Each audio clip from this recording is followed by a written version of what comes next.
We're all hearing a lot about elder abuse. We heard a lot during the period of the Royal Commission about superannuation. These are issues and areas of the law where lawyers and accountants and financial planners need to work together. I'm here to talk to you about defending professional liability claims in a regulatory environment, and I think it's opportune at this point to point out to this little tome. That's the final report into the Royal Commission, into the misconduct in the banking, super and financial services industry. That's but one volume of 4 that I have on my desk. I wasn't able to carry them all, and I don't have the arms to wave them at you.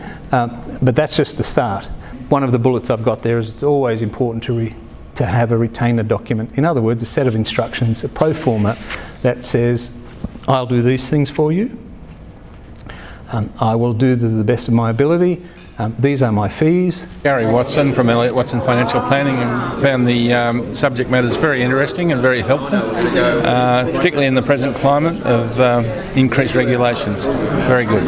If you have an older client, even if they do have capacity, there might be people that come along later on who say that they didn't have capacity and you advise them when they didn't. So as long as you know very clearly, after years of advising older people, it used to freak me out a bit at first with my capacity assessments, but I think once you get it down pat, you're fine. So I should say lack of capacity is not having a diagnosed mental illness, being in a mental health facility, having a learning disability. So you can have all of these things and still understand the advice that you're being given, and you can still enter into a contract.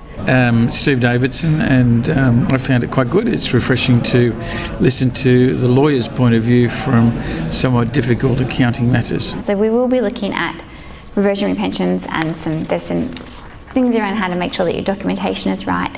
But what I want to remember at the end of all of this is that it's actually the legacy and it's the beneficiaries around. So if there are going to be challenges and difficulties, it's more likely to be relational. So there's a bigger piece that we need to remember at the back of all of the technical bits and pieces.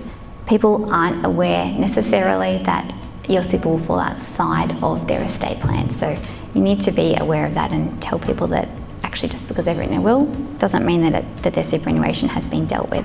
My name's Christina, Lush Financial Services. I found it really interesting, especially today. I was working on a client file about revisionary pensions, so that was, it was really interesting for me, especially to deal on the estate planning part. I'm Trevor Monaghan. I found reversionary pensions, and you never know enough about them, and it's interesting to see it coming from a lawyer, not just from a planner or an accountant for once. Really interesting. My name's Roger Wood, and once again I found it very refreshing, particularly from the legal side of the similar subjects to ours, the financial planning, the legal aspect of it all.